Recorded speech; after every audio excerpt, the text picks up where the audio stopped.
तो आपको हमने कहा कि बैंक से पहला रिलेशन क्या होगा कि भाई बैंक में खाता खोला जाएगा, और ये भी कहा कि खाता जो खुलेगा जीरो बैलेंस पे नहीं खुलेगा, हमेशा कोई छोटा मोटा ट्रांजैक्शन करना ही पड़ता है ना, छोटा से छोटा ट्रांजैक्शन हो। खाता खोलने का प्रोसेस बस कागजी प्रोसेस है, लेकिन असल में लेन देन तो तब शुरू होता है बैंक के साथ जब आपका पैसा जमा होता है, ठीक है। फिर उसके बाद जब जमा हो जाएगा तो निकाल भी सकते हैं और जमा भी कर सकते हैं। तो बैंक का पहला एंट्री ये होगा कि बैंक में खाता खोला और 500 रुपया जमा किया या 5000 रुपया जमा किया। तो जैसे क्वेश्चन ये है, ट्रांजेक्शन ये है, SBI बैंक में खाता खोला और 5000 रुपया जमा किया गया।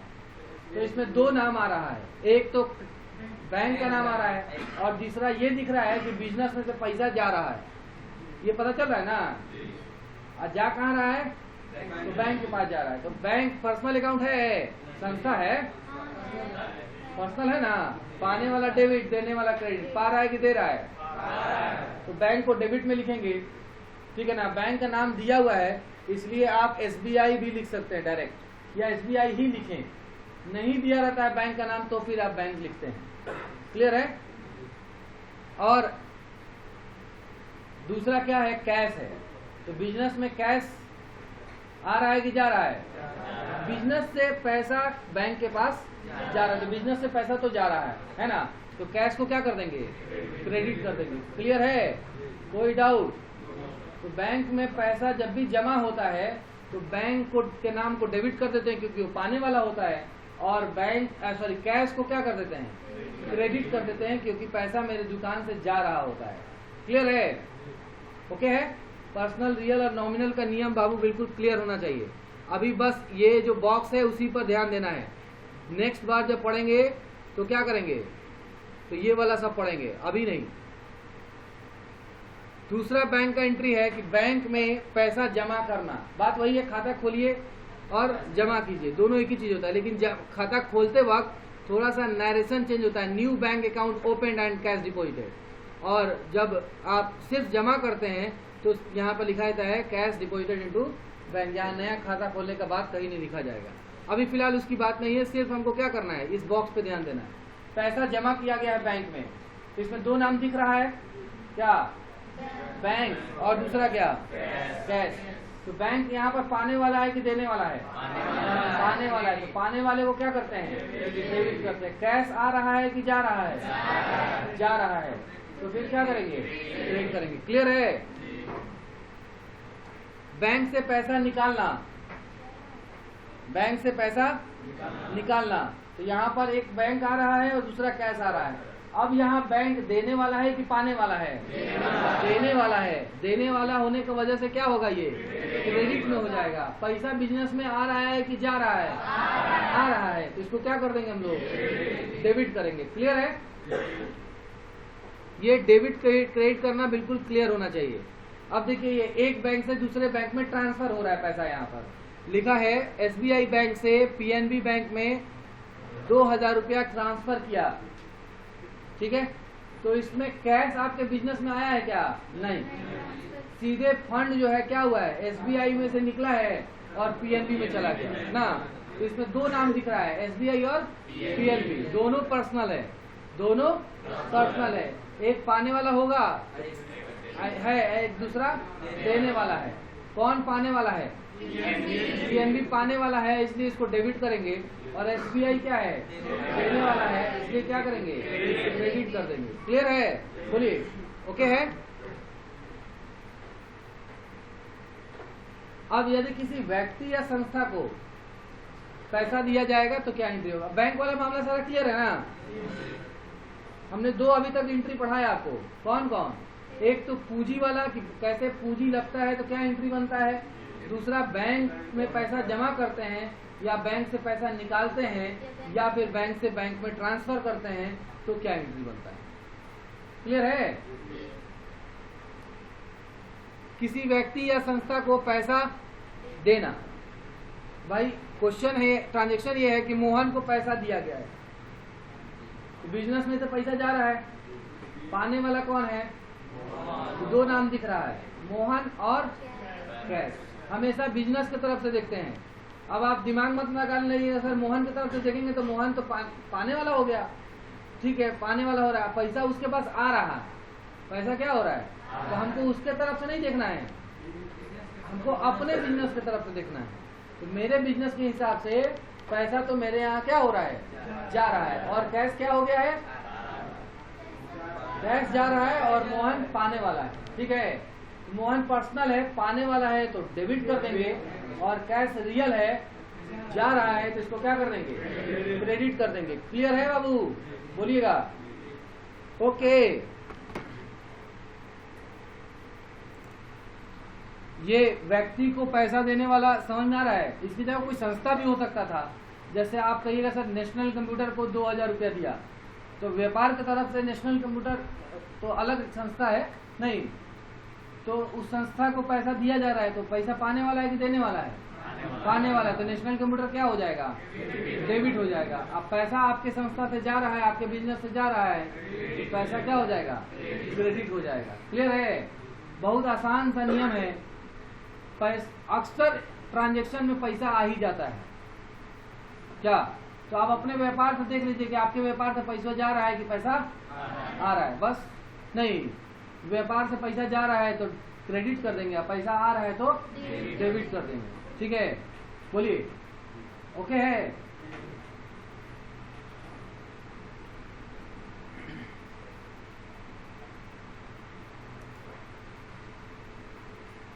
किसी व्यक्ति या संस्था को एटीएम या चेक या ऑनलाइन ट्रांसफर के द्वारा या फोन पे के द्वारा पैसा देना।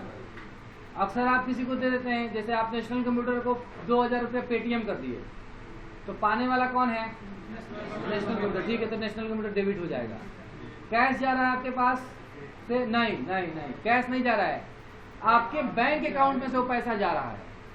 आप फोन पे कर रहे हैं, चेक दे रहे हैं, ऑनलाइन पेमेंट कर रहे हैं, तो कहाँ से पैसा जा रहा है, बैंक से पैसा जा रहा है आपके। तो इसलिए अब यहाँ पर पैसा देने वाला कौन है, वहां पर बैंक हो जाएगा, देने वाला बैंक हो जाएगा ना जी वहां पर।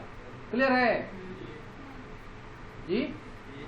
पैसा जो है अगर हम कैश देते तो कैश घटता मेरे पास से, तो कैश जाता, लेकिन यहाँ कैश नहीं दे रहे हैं, हम फोन पे, चेक या फिर ऑनलाइन के माध्यम से देंगे, तो पैसा कहाँ से घटेगा, बैंक से घट जाएगा। इसीलिए बैंक को वहां पर देने वाला मान लिया जाएगा, ठीक है, और बैंक को क्या कर दिया जाएगा, क्रेडिट कर दिया जाएगा, ठीक है। या अगर बैंक को आप बैंक बैलेंस को एक संपत्ति मान रहे हैं, तो संपत्ति आपका जा रहा है, अगर बैंक बैलेंस को आप क्या मान रहे हैं, संपत्ति मान रहे हैं, तो क्या हो रहा है, वो जा रहा है, संपत्ति आपके पास से जा रहा है ना उसमें से, तो वो क्या हो जाएगा, तो भी क्रेडिट हो जाएगा। क्लियर है, दोनों नियम लगेगा तो एक ही बैठेगा, एक ही आंसर आएगा। क्लियर, बोलिए समझ में आया ना, कोई दिक्कत ही ना है। ये जरूर याद रखिएगा, जब भी आप किसी व्यक्ति को या संस्था को कभी भी, या जब आप ऑनलाइन माध्यम से ट्रांजैक्शन करते हैं, बैंक से पैसा भेजिएगा, सॉरी चेक से पैसा भेजिएगा, फोन पे से भेजिएगा, ट्रांसफर कीजिएगा, है ना, तो फिर आपका कैश खत्म नहीं होता है, बैंक का अकाउंट खत्म होता है, बैंक का बैलेंस खत्म होता है ना जी। तो बैंक को घटाना पड़ता है, बैंक को क्रेडिट करना पड़ता है। उसी तरह से अगर आपको कोई ऑनलाइन पेमेंट कर दे तो क्या बढ़ेगा आपके पास, कैश की बैंक बैलेंस, बैंक बैलेंस बढ़ेगा, बैंक वहां पाने वाला हो जाएगा, तो बैंक को क्या कर देंगे हम, डेबिट करेंगे। अब संपत्ति माने उसको अगर बैंक बैलेंस को, तो संपत्ति आपके पास आ रहा है कि जा रहा है, उस कंडीशन में तो आ रहा है, अगर हमको कोई पैसा देता है तो, है ना, तो वहां पर क्या कर देंगे, तो डेबिट कर देंगे। दोनों कंडीशन में, अगर आप संपत्ति मानिए तो भी डेबिट होगा, और अगर संस्था मानिए तो भी उसको डेबिट ही करना पड़ेगा। क्लियर है, बोलिए। दूसरी चीज, दूसरा ट्रांजेक्शन है किसी व्यक्ति या संस्था को से पैसा प्राप्त होना। तो सोहन से 2000 रुपया पैसा प्राप्त हुआ है, सोहन देने वाला है पाने वाला है, देने वाला है तो सोहन को क्रेडिट कर देंगे। पैसा कैश आ रहा है या जा रहा है, आ रहा है तो क्या कर देंगे, क्यों एक में नियम लगा रहे हैं कि देने वाला है या पाने वाला है, एक में नियम लगा रहे हैं आ रहा है कि जा रहा है, दोनों में एक एक वर्ड क्यों नहीं इस्तेमाल कर रहे हैं भाई, दोनों अलग अलग चीज है। एक पर्सनल है तो पर्सनल की तरह बात कर रहे हैं, और दूसरा रियल है तो रियल की तरह बात कर रहे हैं। समझ रहे हैं ना, समझ रहे हैं ना, तो कैश यहाँ आ रहा है, इसलिए क्या करेंगे, डेबिट करेंगे। और सोहन देने वाला है, इसलिए उसको क्रेडिट करेंगे। क्लियर है? बोलिए।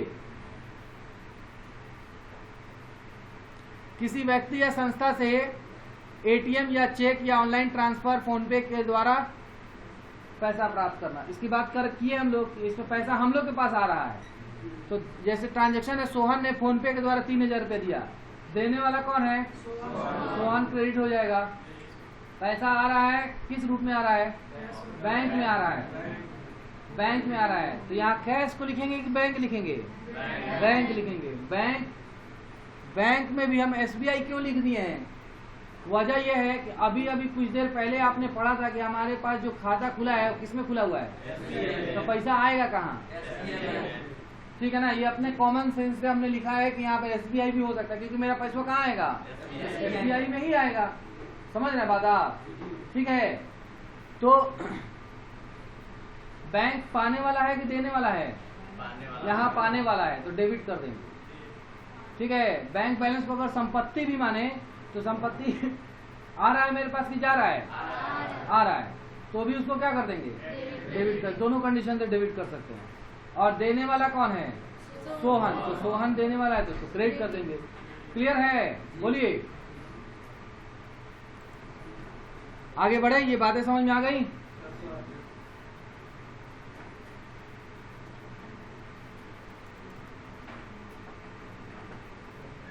नेक्स्ट, अब किसी वस्तु या संपत्ति के बारे में है, या उसको गुड्स भी कहते हैं, माल भी कहते हैं।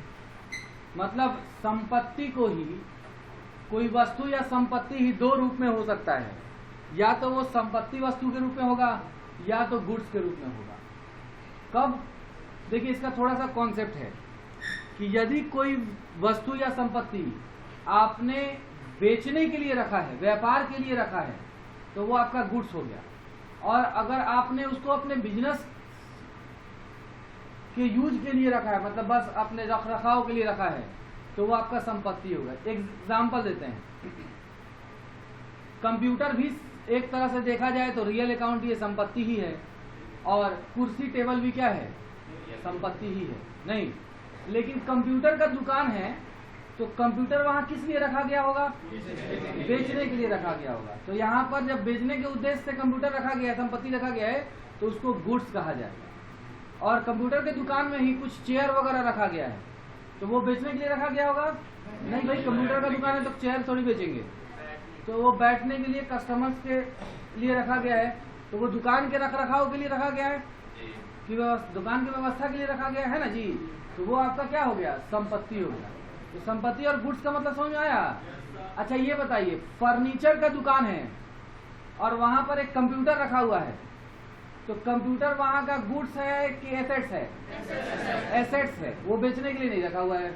वहां फर्नीचर है, आपका क्या है, गुड्स है। बात समझ आ रही है? कपड़े का दुकान है, कपड़ा वहां का गुड्स है, और चेयर कंप्यूटर दोनों क्या है, एसेट्स है। बात समझ आ गई? दोनों है एक ही तरह का चीज, लेकिन जिस चीज को बेचने के लिए रखा जाएगा उसको गुड्स कह देंगे, और जो बेचने के लिए नहीं है वो संपत्ति, बाकी जो संपत्तियां हैं वो आपका संपत्ति ही कहलाएगा। क्लियर है? कोई दिक्कत? तो जब कोई संपत्ति खरीदते हैं तो उसका नाम लिखना जरूरी होता है। जैसे आपका कंप्यूटर का दुकान है और आपने पंखा खरीदा है, तो वहां लिखना पड़ेगा कि पंखा खरीदा गया है, ठीक है। लेकिन जब कंप्यूटर खरीद के लाते हैं तो उन्हें लिखते हैं कंप्यूटर खरीद के लाए, वहां लिखते हैं गुड्स खरीद के लाए हैं, माल आया है मेरे पास। अक्सर दुकान वाला कहता है, देखते हैं कि माल फंसा हुआ है मेरा रास्ते में, उन्हें कहता है कि कंप्यूटर फंसा हुआ है क्या रास्ते में, क्या कहता है, माल फंसा हुआ है ट्रांसपोर्ट में, कहता है ना जी, उसके लिए वर्ड इस्तेमाल करता है गुड्स, माल, ठीक है ना। तो बात समझ आ गई मेरी? ठीक है। तो जब संपत्ति खरीदेंगे तो उसका नाम लिखेंगे, और जब माल खरीदेंगे तो उसका नाम नहीं लिखेंगे, केवल गुड्स लिख देंगे, केवल गुड्स लिख देंगे। क्लियर है? किसी संपत्ति को खरीदना, जैसे क्वेश्चन ये है, ट्रांजैक्शन ये है कि कंप्यूटर नगद खरीदा गया है। नगद का मतलब यहाँ पर क्या है, कैश, तो कंप्यूटर आपका संपत्ति है, हाँ संपत्ति है, क्योंकि जस्ट ऊपर लिखा ही गया संपत्ति का एंट्री कर रहे हैं, और नाम भी लिखा गया है यहाँ पे, कंप्यूटर खरीदे हैं तो संपत्ति ही है। बताया आपको कि संपत्ति का नाम लिखते हैं हम लोग, है ना। तो संपत्ति खरीदे हैं तो इसके साथ परचेज वर्ड नहीं जोड़ेंगे, केवल कंप्यूटर आया इसको मानेंगे और पैसा गया इसको मानेंगे, समझ रहे ना। लेकिन जब गुड्स खरीदेंगे तो आप वहां पर या तो गुड्स परचेज लिखते हैं या केवल परचेज लिखते हैं। बात समझ आ रही है? ज्यादा अच्छा रहता है कि सिर्फ परचेज लिखना। लेकिन कोई संपत्ति अगर खरीदा जाएगा तो उसके साथ कंप्यूटर जैसे खरीदा गया है तो यहाँ कंप्यूटर परचेज नहीं लिखेंगे, कंप्यूटर परचेज नहीं लिखेंगे, सिर्फ कंप्यूटर लिखेंगे कि वो आया है बस। बाकी नरेशन में अपना बात लिख सकते हैं, आगे होता है नरेशन, यहाँ पर आप उसमें अपनी बातों को लिख सकते हैं। क्लियर है? फिलहाल कंप्यूटर क्या कपड़ा जैसे खरीदेंगे यूज के लिए खरीदे हैं आप अपना कपड़ा, देखिए यूज वो आपका पर्सनल हो गया। हमने आपको कहा बिजनेस से रिलेटेड देखना है हमको, वो आपका पर्सनल मामला है ना, ठीक है। हाँ, अब आप ये कहिए कि हम सब दुकान के लिए कर्टन खरीदे हैं, पर्दा खरीदे हैं, है ना, तो ये आप कर सकते हैं। कर्टन आपके लिए क्या है, एक तरह से संपत्ति भी मान सकते हैं और खर्चा भी मान सकते हैं उसका ना। छोटा सा चीज है तो उसको संपत्ति नहीं मानेंगे, आगे हम लोग बढ़ेंगे तो संपत्ति और खर्चा कैसे समझते हैं वो भी हम लोग बात कर लेंगे, है ना। आप उसको फिलहाल संपत्ति मानिएगा तो भी वही एंट्री आएगा, खर्चा मानिएगा तो भी वही एंट्री आएगा। अगर कर्टन को अगर संपत्ति मानते हैं, आ रहा है डेबिट करेंगे। कर्टन को अगर एक्सपेंस मान रहे हैं तो क्या हो रहा है, तो एक्सपेंस को हमेशा डेबिट में रखते हैं। क्लियर है? दोनों कंडीशन में वो डेबिट में जाएगा। ओके है, वो वहां पर पहुंचेंगे तो हम लोग बात करेंगे ना। बिजनेस के व्यू से देखना है बस, अपने व्यापार के व्यू से। हम अपना पर्सनल कपड़ा खरीदे हैं, हम अपना पर्सनल मोबाइल खरीदे हैं, तो ये मेरा पर्सनल मामला है, मेरे व्यापार का मामला नहीं है, तो उसको इसमें नहीं लिखेंगे, या लिखेंगे भी तो ये दिखा के लिखेंगे कि वो मेरा पर्सनल मामला है। आगे बताएंगे पर्सनल मामला को कैसे लिखते हैं, ठीक है। तो ये कंप्यूटर नगद खरीदे का एंट्री समझ में आ रहा है। एक कंप्यूटर हो गया, दूसरा कैश हो गया। कंप्यूटर परचेज नहीं लिखेंगे, केवल कंप्यूटर लिखेंगे, ओके। और कंप्यूटर आ रहा है डेबिट करेंगे, कैश जा रहा है क्रेडिट करेंगे।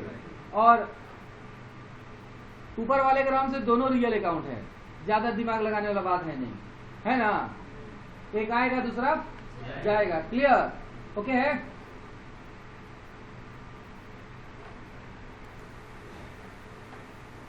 कंप्यूटर खरीदा गया है और एटीएम से भुगतान किया गया है, दो क्या होगा इसमें कम से कम। एक तो कंप्यूटर दिख रहा है, आ रहा है कि जा रहा है, खरीदाएगा तो ये ना करेगा, तो कंप्यूटर डेबिट में हो जाएगा। क्या जा रहा है, पैसा जा रहा है, नहीं बैंक के द्वारा जा रहा है, तो बैंक का बैलेंस घट रहा है, तो बैंक देने वाला हो रहा है यहाँ पर, तो बैंक को क्या कर देंगे, क्रेडिट में कर देंगे। या बैंक बैलेंस को संपत्ति भी मानिएगा तो उसमें से जा रहा है तो क्रेडिट हो जाएगा। क्लियर है?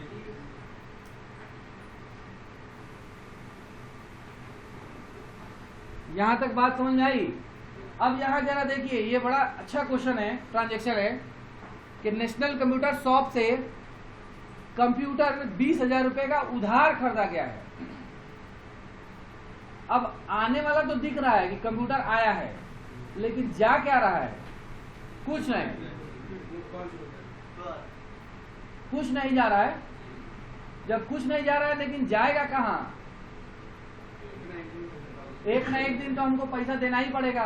किसको, जिससे खरीदे हैं उसको। तो यहाँ नेशनल कंप्यूटर शॉप से खरीद रहे हैं तो नेशनल कंप्यूटर को पैसा देना होगा। तो फिलहाल यहाँ पर आप कंप्यूटर आया और उस देने वाला का क्या नाम है, नेशनल कंप्यूटर शॉप। तो नेशनल कंप्यूटर शॉप लिख देंगे। जब भी उधार खरीदते हैं तो उस संस्था का नाम उस कैश और बैंक की जगह पे लिख देते हैं। जब भी कोई चीज खरीदेंगे ना तो तीन तरह का एंट्री होगा, या तो कैश होगा, नहीं तो बैंक के माध्यम से होगा, और नहीं तो उधार होगा। माने ज्यादातर तो यही होगा। एक चौथा ये भी हो सकता है बदलायन हो गया, मतलब कि किसी मोबाइल दिए हैं और दूसरा कुछ ले लिए हैं, ऐसा भी तो हो सकता है। मतलब चार चीज होगा मान लिया।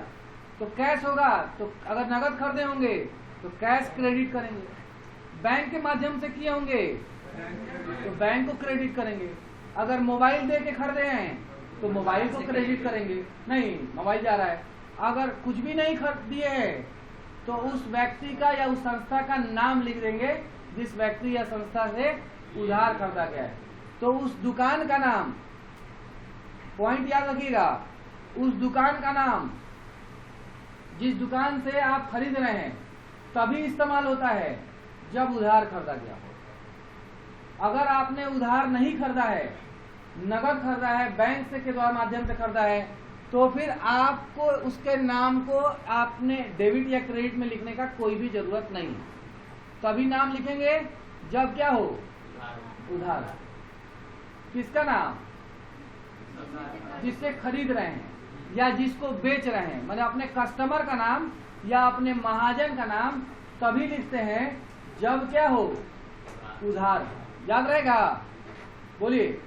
अगर ये ट्रांजैक्शन रहता कि नेशनल कंप्यूटर शॉप से कंप्यूटर 20,000 रुपए का नगद खरीदा, यहाँ दोनों कर रहे हैं हम लोग, नेशनल कंप्यूटर का नामों दिखा रहे हैं कि नेशनल कंप्यूटर से खरीदे हैं और ये भी दिखा रहे हैं कैश देकर खरीदे हैं, तो इसमें मेन काम तो ये हो गया कंप्यूटर आया, पैसा गया है, कहाँ से खरीदे हैं उसको DRCR में लिखने का कोई जरूरत नहीं है। उसको लिखना चाहते हैं तो अपने नरेशन में लिख सकते हैं, नरेशन में अपना डिटेल लिख सकते हैं कि कहाँ से खरीदे हैं।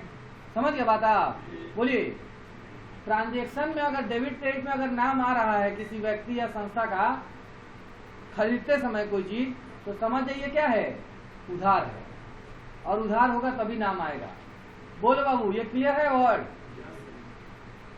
नाम कब आएगा किसी व्यक्ति संस्था का कोई चीज खरीदते समय? जब उधार होगा। क्लियर है? अब बेच रहे हैं, कंप्यूटर नगद बेचा गया है, तो कंप्यूटर आ रहा है कि जा रहा है? कैश आ रहा है कि जा रहा है? आ रहा है। तो कैश आ रहा है तो डेबिट, कंप्यूटर जा रहा है तो क्रेडिट। कंप्यूटर बेचा गया और ATM के द्वारा भुगतान पाया गया है, कंप्यूटर आ रहा है कि जा रहा है? जा रहा है तो क्रेडिट। काची में पैसा आ रहा है? बैंक में। बैंक में पैसा पाने वाला है कि देने वाला है? डेबिट। डेबिट हो जाएगा। क्लियर है? बोलो बाबू। माल खरीदा तो यहाँ क्या लिखा जाएगा? गुड्स परचेज या केवल परचेज लिखा जाएगा। ये गुड्स परचेज आ रहा है कि जा रहा है? परचेज आ रहा है ना, माने गुड्स आ रहा है तो डेबिट कर देंगे। नगद खरीदे हैं तो क्या हो जाएगा? कैश क्रेडिट हो जाएगा। क्लियर है? दूसरा, माल खरीदा और 20,000 रुपया ATM के द्वारा भुगतान किया, तो माल आ रहा है कि जा रहा है? आ रहा है तो परचेज डेबिट कर देंगे, है ना। और ATM के द्वारा भुगतान किया गया तो बैंक को क्या करेंगे? बैंक देने वाला होगा या बैंक से जा रहा है तो उसको क्या करेंगे? क्रेडिट कर देंगे। ATM नहीं लिखते हैं, ATM नहीं लिखेंगे, ATM अकाउंट क्रेडिट नहीं लिखेंगे, बैंक लिखेंगे। ATM की जगह पर, बैंक की जगह पर, फोन पे की जगह पर। समझ गए बात आप? बोलिए। हमेशा बैंक लिखते हैं। हाँ, ATM, चेक, ये सब बात लिखना है तो नरेशन में लिख सकते हैं, एंट्री में नहीं लिखेंगे। क्लियर है? KK प्राइवेट लिमिटेड से माल 20,000 रुपए का उधार खरीदा गया है, क्या एंट्री बनेगा? उधार खरीदा गया है, परचेज अकाउंट डेबिट होगा, credit? Debit. KK private limited का नाम आएगा इसमें कि नहीं आएगा? क्यों आएगा? उधार है। KK प्राइवेट लिमिटेड का नाम किधर आएगा? डेबिट में, क्रेडिट में? क्रेडिट में। देने वाला है ना ये।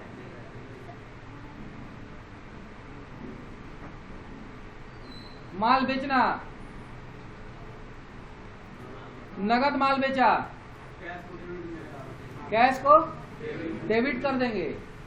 और जब जैसे परचेज करते थे तो परचेज लिखते थे, गुड्स परचेज करते थे तो यहाँ गुड्स सेल कर रहे हैं तो क्या लिखेंगे? सेल लिखेंगे। क्या लिखेंगे? सेल। तो सेल को क्या करेंगे? क्रेडिट की डेबिट?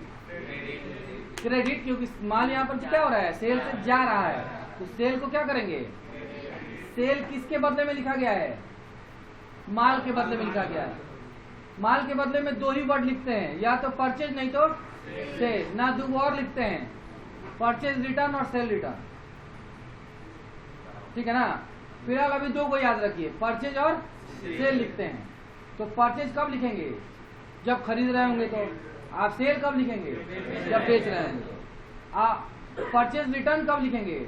जब वापसी आ रहा होगा, माल बेच दिए हैं, बाद में वापस आ गया है तो उसको परचेज रिटर्न लिखेंगे। और खरीदे हैं, सॉरी बेच दिए हैं, वापस आ रहा है तो सेल्स रिटर्न लिखेंगे। आप खरीदे हैं और बेच दिए हैं, वापस भेज दिए हैं, तो वो आपका परचेज रिटर्न हो गया। समझ आया? माल बेचा और एटीएम के द्वारा भुगतान किया गया है, बैंक में पैसा आएगा कि जाएगा? आएगा। माल आएगा कि जाएगा? माल जाएगा। तो सेल लिखेंगे किधर? क्रेडिट में। अब बैंक लिखेंगे किधर? क्लियर है बाबू? श्याम प्राइवेट लिमिटेड को उधार माल बेचा गया है, तो सेल किधर हो जाएगा? डेबिट की क्रेडिट? सेल हमेशा क्रेडिट में रहता है भाई, हमेशा जाइए नहीं रहा, सेल कर रहे हैं तो क्या क्रेडिट होगा। और किसके पैसा आ रहा है क्या? तो उसकी जगह पे क्या लिख देंगे? के private limited, sorry Shyam private limited का नाम लिख देंगे। क्लियर है? बोल बाबू। कभी कभी ऐसा है ना कि हमसे गलती हो गया है कि यहाँ पर श्याम प्राइवेट लिमिटेड की जगह पर के प्राइवेट लिमिटेड कहीं कहीं लिख दिया, ऐसा गलती है। आगे हम लोग देखेंगे तो समझ में आ जाएगा। अब खर्चा का नाम, खर्चा जब भी होगा खर्चा का नाम डेबिट में रखते हैं, नॉमिनल का नियम है। इनकम होगा जब भी तो क्या होगा? क्रेडिट में होगा, याद रहेगा। सुरेश को मार्च महीने का वेतन दिया गया है।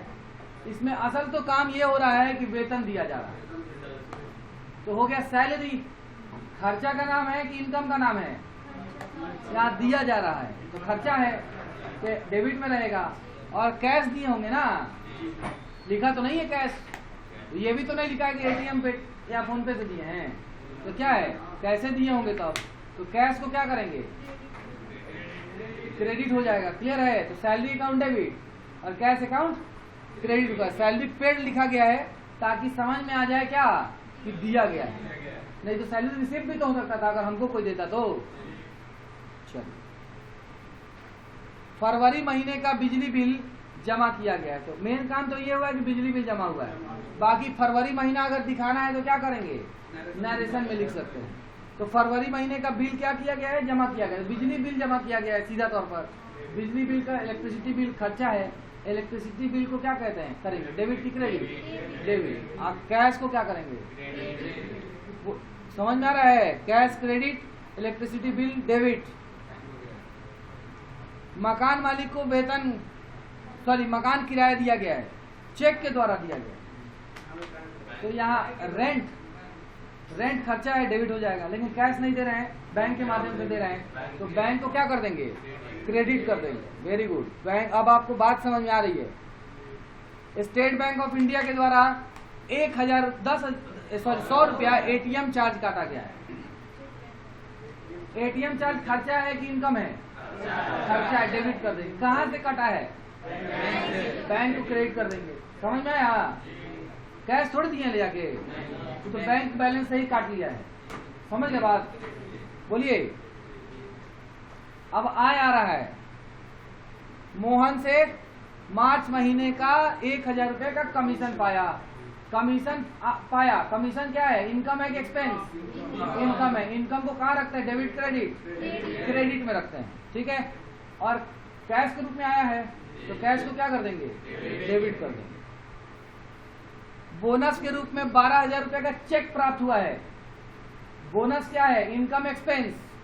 इनकम है। इनकम को किधर लिखते हैं? क्रेडिट में लिखते हैं। कैसे आया है? कैश की बैंक? बैंक के माध्यम में आया है ना। तो यहाँ पर बैंक को क्या करेंगे? डेबिट कर देंगे। क्लियर है? स्टेट बैंक ऑफ इंडिया के द्वारा 150 रुपया इंटरेस्ट दिया गया है। इंटरेस्ट इनकम है कि एक्सपेंस है? इनकम है। तो इनकम को क्या करते हैं? क्रेडिट करते हैं, ठीक है। पैसा कहाँ से कहाँ आया है? बैंक में आया है, तो बैंक को क्या कर देंगे? डेबिट कर देंगे। बात समझ में आ रही है जी? बस फिलहाल इतना ही। अभी इतना पढ़िए, फिर नेक्स्ट डे आगे का देखा जाएगा। इतना समझ में आ रहा है ना आपको? अगर ये डेबिट क्रेडिट करने वाला मामला समझ में आ गया, समझ रहे ना, आपका ये बहुत बड़ा प्रॉब्लम सॉल्व हो गया अगर ये आ गया तो। ठीक है, तो ये आपको रिकॉर्डेड वीडियो दिया जा रहा है और इसको कम से कम 4 बार 5 बार, जितना बार आपको जब तक नहीं समझ में आता है इसको रिपीट कीजिए, देखिए, क्योंकि ये क्लियर होगा तो आगे आपके लिए आसान हो जाएगा। लेकिन अगर ये फंस गया तो फिर आगे का क्लास मुश्किल हो जाएगा आपके लिए। ठीक है।